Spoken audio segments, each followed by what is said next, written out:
Assalamualaikum warahmatullahi wabarakatuh. Shalom, salve, salam damai sejahtera untuk kita semua. Perkenalkan, nama saya Floriana Bovida da Koncen Saun Belo. NIM saya 2322111021 dari Prodi Pendidikan Bahasa dan Sastra Indonesia, kelas B semester 4 Universitas Muhammadiyah Kupang. Pada video kali ini saya akan menyelesaikan tugas dari Ibu dosen mata kuliah keterampilan menulis sastra, yaitu menanggapi sebuah novel karya sastra yang ditulis oleh Mara Rusli, seorang sastrawan asal Padang.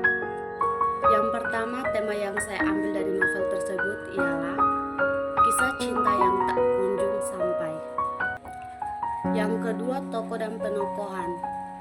Yang pertama, Siti Nurbaya. Siti Nurbaya itu baik, rela berkorban demi ayahnya. Yang kedua, Samul Bari. Samul Bari, dia orangnya baik, bijak, rela berkorban demi Siti Nurbaya. Yang ketiga, Baginda Sulaiman. Baginda Sulaiman itu pasrah pada nasib kurang bijak, rela mengorbankan anaknya demi membayar hutang. Yang keempat, Sultan Mahmud. Sultan Mahmud kurang berpikir panjang, tidak bijak, dan terlanjur terburu-buru dalam membuat keputusan. Yang kelima, Datuk Maringgi. Datuk Maringgi itu culas, moralnya bobrok, serakah, jahat, biang masalah. Yang ketiga, latar yang terdapat dalam novel tersebut ialah tempat di Kota Padang dan di Stovia, Jakarta, tempat sekolah Samsul Bari. Waktu pada masa di mana Kota Padang masih terjadi banyak huru-hara juga, saat di mana moral masih bobrok. Latar sosial merupakan banyak mengandung unsur adat istiadat Melayu. Yang keempat, alur. Pada novel, Siti Nurbaya menggunakan alur maju karena menceritakan kejadian yang akan datang.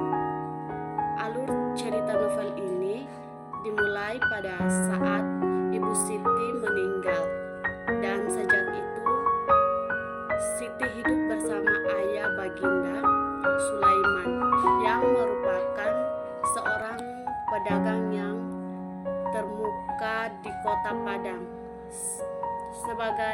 Sebagian modal usaha juga merupakan uang pinjaman dari seorang rentenir yang bernama Datuk Maringgi.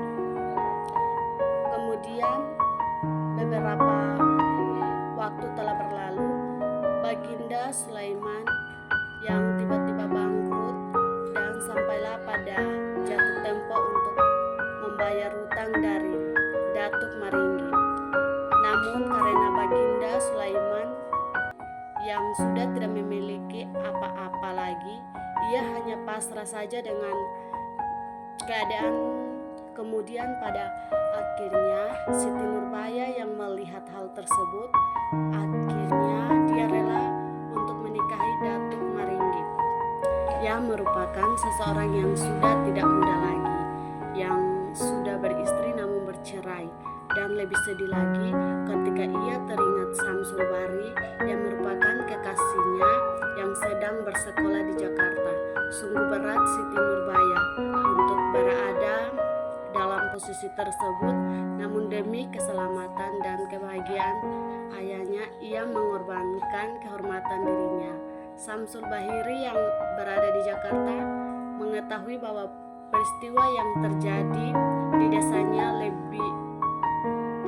terlebih karena Siti Nurbaya yang menceritakan kejadian yang terjadi pada keluarganya. Setelah 10 tahun kemudian, dikisahkan di Kota Padang sering terjadi huru-hara akibat kejahatan dari ulah Datuk Maringgi dan orang-orangnya. Samsul Bahiri yang telah berpangkat letnan dikirim untuk melakukan pengamanan di Kota Padang, dan Samsul Bahiri yang mengundang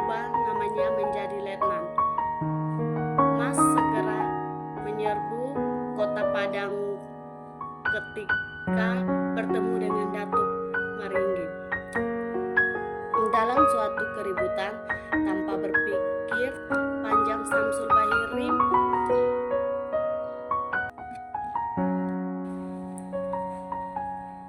untuk melakukan pengamanan di Kota Padang, dan Samsul Bahiri yang mengubah namanya menjadi Letnan Mas segera menyerbu Kota Padang. Ketika bertemu dengan Datuk Maringgi dalam suatu keributan, tanpa berpikir panjang, Samsul Bahiri menembak Datuk Maringgi dan akhirnya jatuh dan tersungkur. Namun sebelum tewas, ia sempat membocap kepala sampai bari dengan perannya, dan akhirnya Samsul Bahiri pun meninggal dunia. Yang kelima, sudut pandang. Sudut pandang yang terdapat dalam novel Siti Nurbaya menggunakan sudut pandang orang ketiga adalah teknik narasi di mana penulis berada di luar alur cerita dan menggunakan kata ganti dia, ia atau mereka untuk menyebut tokoh. Yang keenam, gaya bahasa. Gaya bahasa yang digunakan dalam novel Siti Nurbaya adalah gaya bahasa Melayu, di mana gaya bahasa ini menggunakan diksi yang lebih formal dan lebih banyak menggunakan kalimat majemuk, termaksud bentuk inversi. Selain itu, novel ini juga menggunakan unsur-unsur sastra lisan Minangkabau seperti pantun dan sering menggunakan peribahasa dan ungkapan tradisional.